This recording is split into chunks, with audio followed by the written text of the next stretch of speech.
about a teammate like Jalen Smith getting cut from the team. But how do you think this group sort of galvanized and played against the Giants as a result of that, and having guys like Jabril Cox step up? No, we played well. Like you said, Jabril stepped up. Um, I think we've been pretty confident in the guys we've had as a whole. So there's never really a drop off. We feel like even when we have a guy like Jalen leave, it's sad to see, and obviously the timing of it.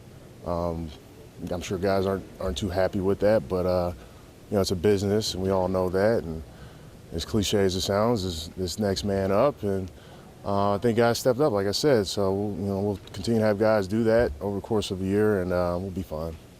How do you feel about the levels you've been able to play here for over several games, not just a game here or there, but kind of stringing some together? Is this as good as you've felt in a while as far as a continuing presence? As far as my confidence goes, I think it's right where it needs to be. I feel like I can play with anybody, and I continue to go out there and prove that, and I'll be all right on that end. But I don't know. There's parts of my game I still got to work on. There's parts of my body that doesn't feel right, and there's things I got to manage and work through. But my play on the field, I'm not really surprised about it. I think I'm going to trend upwards. That's how I feel like I've gone the last few years that I've played. I've kind of put my feet down and progress throughout the year. So I hope I can do that and continue to put pressure on the QB and affect the game the ways I know I can. So. Zeke said that as a group this year, Mike McCarthy's real big on self-scouting. Is that an exercise that you had done before? And what stood out from the tape, without telling us some of your take, when you're self-scouting? Did you find that to be a productive exercise? Yeah, it's always good. I've done that for a few years now. I think any good competitor, any good player, you have a portion of one play being done and the next one starting, kind of have a little self-scout there, and then obviously after the game, being able to watch the film and talk to the coaches and get advice on that end. So I've always kind of done that. I think a lot of guys have, maybe not to this extent, at least away from the field. And so I think it's, like I said before, you're seeing guys like Osa and Chauncey get a lot of playing time and play well as rookies. I think that speaks to a level of work that we have in the room, not on the field, and just those mental reps, and the self-scouting obviously, plays a factor on that end. Does that typically take place in the week? That exercise, is it Monday morning, or is it when you guys? I think it's every day. I think about practice, I think about the game, whether it be the one we just played, the one we're about to play, all week. That includes the film and things like that. For me, it's every day, and I'm sure it is for a lot of guys also. Can you talk explain the benefit of Dan Quinn wearing a helmet today? With you guys? I was a little bit surprised by it too. I didn't know what to expect with it, but it was more for a cutting drill, so he was trying to be cautious and protect himself. But just working on that, different things we're going to see on that end, because I don't think anyone's really cut us as far as the tackle goes, going back in their set and then going down and trying to chop us down. So he was just trying to give us a look on that end. It was funny to see him, have it on and struggle to take it off. I think helmets are a little bit different than they were when he was last playing. So. Do you worry that you're going to hurt a guy like Dan? No, he's a warrior. He's we're not worried. And if you saw, he was kind of cutting us a little bit faster, a little bit harder than I was expecting him to. So you really had to go out there and protect yourself also. So, but that's good. He's giving us a good look. Randy, this team seems very unselfish on both sides of the ball. All teams strive for that and talk about that. What do you attribute that to? Why does it seem like this team really is playing that way?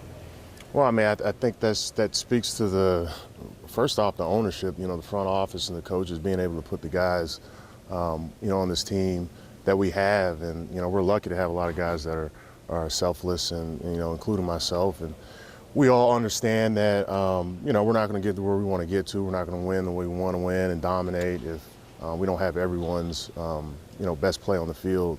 And guys are going to have one good game, and maybe you don't have a good game that one time, but we expect other guys to kind of pick up where others are, losing and come out with a win. But it's nice to see that. It really is. Reporters, we spend a lot of time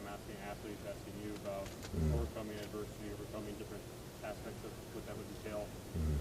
We often don't ask you about how to handle success. What for you has been your approach to handling success?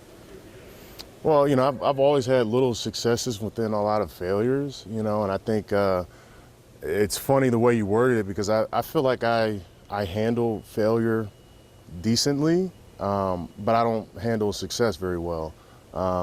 With success comes a lot of responsibility and things like that. And that's one of the things I always struggled with growing up, and still to this day I have my issues with that. But I don't know, we talk about staying neutral, Bones and the coaches talk about staying neutral and never getting too overly cocky or too negative about yourself, and having a neutral mindset. And I think that's what you have to do when you're experiencing failure and success. That's really how you grow. So I think that's the best way I could put it for myself. How have you been doing with all of this, and what's the success, and what role, if any, has that bowling had for you as you kind of work through that? I mean, I've had a lot this year. Obviously I want more. I've had this never satisfied attitude. So even with me, playing well last week and maybe even the week before, I always know there's more out for me to, do out there on the field and away from the field, whether that be at home or not. And, Chad, he's been with us ever since I've been with the team, and he does a good job of just kind of, like we've always talked about, he's the one that brought up the whole, staying neutral. Just having the right mindset going out there, understanding that it's not, you by yourself. There's other people in the organization, on the team that's there to help you on the field and off the field. And, just his level of detail, explaining the great minds that have played, in different kinds of sports, the Kobe's, the Ali's, things like that, LeBron, the Jordans, really kind of puts things in perspective for us as players. When y'all have those Friday mental conditioning sessions, how different is mental conditioning as a group versus a one-on-one situation, or talking to Chad or talking to I mean, obviously one-on-one, you kind of get to dig down deeper into some of the things that you're dealing with. As a group, it's a little bit more general in what we're talking about. Same goal, obviously.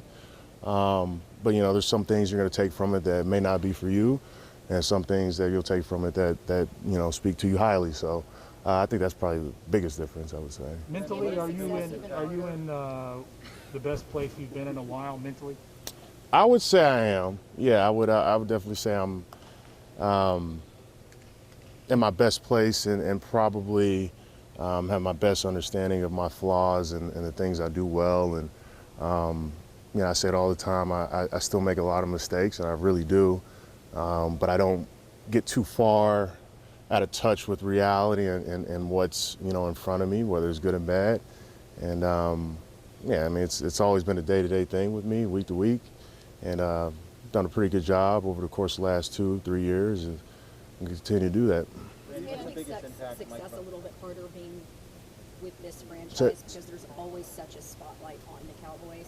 What was the beginning part you said? Do you struggle with the success portion of it, or this team as a whole? Because when you guys start doing well, the media, we're all guilty of it, starts talking way ahead of things, but it's because it's the Cowboys. I mean, I think the media overreacts over a lot of things, whether that be, we're going to win a Super Bowl, or, we're at the bottom of the division, I think you guys tend to overreact, but, you guys see it from a certain lens, and we see it from a whole different lens. And, it's our job as players, and obviously the coaches, to make sure we keep our head on straight and not really listen to all those noise that goes on outside these walls. And I think we have the right guys in the room for that. We've seen that. We have a lot of success this year, and we're going to continue to have that. We just got to have guys that have level heads. What's the biggest impact that Mike McCarthy has made on this team? Well, Coach McCarthy, he's a winner, in my opinion. He's gone to the big game and won it, and we want guys like that to lead our team. Obviously with DQ and the ownership here, they've had a lot of success over the years too. So having someone like that, and I talk about it all the time, just being able to command a room. He's a guy you can really respect. He's a winner. He expects the most out of you. I always talk about there not being a drop-off between the coaches, and I feel the same way with Coach McCarthy. You know, he's I can say a lot about him. You know, he has a lot of faith and trust in me, and he's made it that much easier for me to play at the level I know I can play at, and be present the way I know how to be present, be a leader the way I know I can. So, yeah, man, I can go all day with him. What does it mean to you? The advantages you've had and a lot of the inside rushes you've had, the gap against guards and centers. It seems new. I don't know if you've never done it before. It seems like you've done it a lot more frequently lately. Yeah. Where did that idea come from, and what do you like about it? I mean, that's just DQ and AD. You know, they're always in their offices and you know, just cooking up some new plays, and you know, I've done a good job as far as kind of keeping me away from a little bit of attention here and there, and not just me, but you know, you see with Micah and a lot of guys. You know, we have a lot of guys that can flex in and outside of the line, and it makes it easier for us to put some packages together, and you know, we'll continue to do that, mix it up, so we can all kind of get home, hit the quarterback, get some more sacks. You know. You guys seem genuinely excited about this coaching staff and what they bring to the table this year. What is it about them that maybe we haven't had an opportunity to get to know because of COVID and not getting close to this new group that you think we're all missing? Specifically about Dan Quinn and Aiden, but also Michael Carter. I don't think you're missing anything. Truthfully, I think you know, they're as genuine as they can be, at least to you guys, and definitely genuine with us. And you know, I think we've spoken enough about the coaches and how they treat us, and how they, you know, how engaged they are and how they run things over here, to know that we value them. And you know, the culture's definitely changed. I think you guys feel it. We feel it. You know, we talk about it a lot. So yeah, I don't know. I mean, it's. Why do you think the culture changed so quickly in just 1 year? Coaching changes. I don't know. Coaching changes. I think, you know, obviously, you know, Coach McCarthy being here, you know, for his second year, you know, things probably settling in for him, I would imagine. Just getting the right personnel in there. And like, you know, guys are stepping up that need to step up. You know, we got a lot of guys back from injury. We got some guys that are out, but, you know, we have a lot of key pieces I felt like we didn't have last year. And that's helping out a lot, obviously. So a lot of different factors, I think. Were you surprised by the? When did you feel comfortable having faith in yourself that this is going to work out? I'm going to make plays. I'm going to last in this league. I mean, I've always felt that way. You know, obviously, just, you know, I haven't been on the field that much, but I've been confident in my play. I think, you know, the last 2 years have really cemented it in my head that I can, you know, play at a high level. And, you know, now it's just about staying out there, staying available, and being able to stay consistent out there and make plays. So I think I'm doing a good job of it. But, you know, like I said, there's things you can work on and get better at, and continue to do that. Dan Quinn said earlier in the week that you've been one of the most consistent players and that you stay relentless. What would you say has been one of the main contributors to achieving that consistency? I don't know. I mean, honestly, I feel like just knowing where I need to be. You know, I think we have a lot of unique plays that we run, and you know, one of the big things for me was knowing the plays but not really understanding the why. And you know, this year I feel like I understand the why. I still mess up on plays throughout the week, but I think I, you know, run them pretty well on Friday, Saturday, and Sunday. And so just my level of attention to just the playbook, you know, and just knowing where I need to be, then I can go out there and play a little bit faster and you know, go out there and make plays. You get 9 pressures in a game, Randy. Do you view that as important as a sack? Is it close to it in terms of affecting the quarterback, opening things up for other guys? Maybe? Yeah, I mean, it's not going to look the same on the box score. I understand that, but you know, my main job is to be disruptive, you know, whether that be sacks or not. And if I continue to do that, they'll come. You know, I get worked up over it every now and then because I understand how important they are, you know, to a rusher, pass rusher. But at the same time, we're winning, we're having fun. A lot of guys are making plays, and I'd like to think, you know, my pressures have something to do with that, you know. And, you know, as long as we're winning and, like I said, having fun, that's all that matters, you know. Were you surprised by the John Gruden emails at all, Randy? By whose? The John Gruden emails, are you? I mean, I was just as surprised as everyone else, yeah. And do you feel like that kind of culture is pervasive in the NFL, or that it might? I mean, I think it speaks for itself. I mean, no, it doesn't belong here. I think we know that. Yeah. Are you glad he resigned?